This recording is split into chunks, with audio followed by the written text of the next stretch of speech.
చెంచలమ్మ ధర్మయ్య ఇంటికైతే వస్తూ ఉంటుంది. ధర్మయ్య చెంచలమ్మని చూసి ఒక్కసారిగా షాక్ అవుతారు. అమ్మగారేంటి ఇక్కడికి వస్తున్నారు?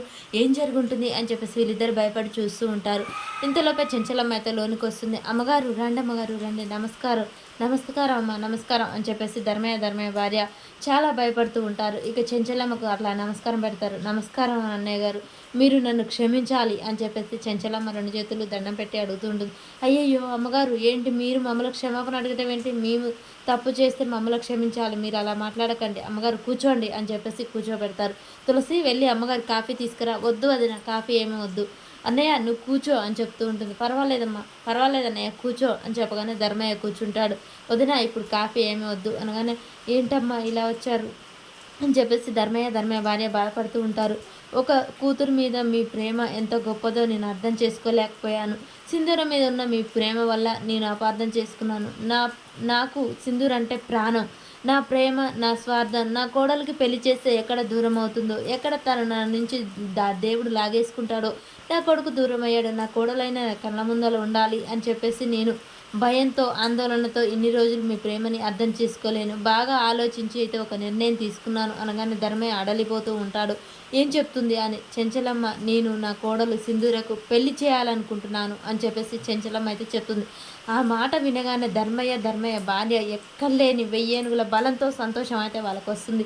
చాలా అంటే చాలా సంతోషపడుతూ కన్నీళ్ళు పెట్టుకుంటూ ఉంటారు. అమ్మ ఈ మాట అన్నారు, అదే చాలు నాకు. మీ నోట ఈ మాట వింటే నాకు సంతోషం అనిపిస్తుంది. తులసి నేను చెప్పలే, ఏదో మంచి జరుగుతుందని నా మనసు కనిపిస్తుంది. అమ్మగారి నోట ఈ మాట విన్నాను, నాకు చాలా సంతోషంగా ఉందమ్మా. మీ రుణం ఈ జన్మలో తీర్చుకోలేం. మేమే తప్పు చేసామమ్మా, మీరే మమ్మల్ని క్షమించాలి. మీ ప్రేమను అర్థం చేసుకోలేక మా ప్రేమ కోసం మిమ్మల్ని రచ్చబండ దగ్గర నిలబెట్టాం. మీరు నలుగురిలో అవమానించి పడేలా చేశాం, తలదించుకునేలా చేశాం. మీరే పెద్ద మనసు చేసుకొని మమ్మల్ని క్షమించండి అని చెప్పేసి ధర్మయ్య దండం పెడతాడు. చెంచలమ్ముండి అలా అనకండి అన్నయ్య, మీరు ఒక విధంగా మంచి చేశారు. మీ కూతురు మీదున్న ప్రేమ, మీ కూతురు మీదకున్న ప్రేమ మీకు అలా చేసింది. మీ కూతురు జీవితం ఎక్కడ నాశనం అయిపోతుందో, ఎక్కడ అలా మూడులా మిగిలిపోతుందో అని మీరు ఆత్రపడ్డారు. దానికోసమే మీరు పోరాటం చేశారు. దాన్ని నేను తప్పుగా అస్సలు అనుకోను. ఒక విధంగా అది మీ హక్కు. మీ కూతురికి మీరు మంచి జరగాలని కోరుకోవడంలో తప్పు లేదు కదా అనగానే, మీరు మా మంచిని కూడా, మా చెడుని కూడా మంచిగా చూశారు. కానీ అన్నయ్య నాది ఒక కండిషన్. ఏంటమ్మా?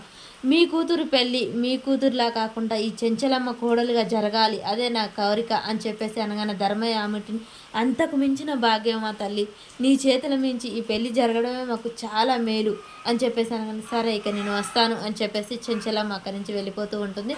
ఇంకా సింధూర అయితే ఇక చంటి ఇచ్చిన చీర కట్టుకొని అద్దంలో చూసుకుంటూ ఉంటుంది. ఈలోపే చంచలమ్మ ఇంటికి వస్తుంది. బసవ కారన్కాని పరిగెడుతూ వచ్చి డోర్ తీస్తాడు. ఇక సింధూర అక్కడ ఉన్న కుంకుమ గిన్నె తీసుకుంటుంది. పసుపు కుంకుమ అక్కడ ఉంటుంది.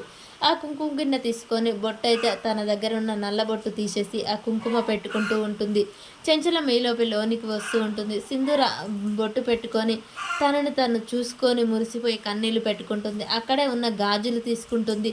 ఇక అలా చేతికైతే చేతి నిండా గాజులు వేసుకుంటుంది. పూలు తీసుకుంటుంది. పూలు జడలో పెట్టుకుంటుంది. అలా తనను తాను ఒక ముత్తైదుగా అలంకరించుకొని అద్దంలో చూసుకొని మురిసిపోతూ ఉంటుంది. ఈలోపే చెంచలమ్మ వచ్చి, అమ్మ సింధూర అని డోర్ అయితే కొడుతుంది. అది చూడగానే సింధూర ఒక్కసారిగా షేక్ అవుతుంది.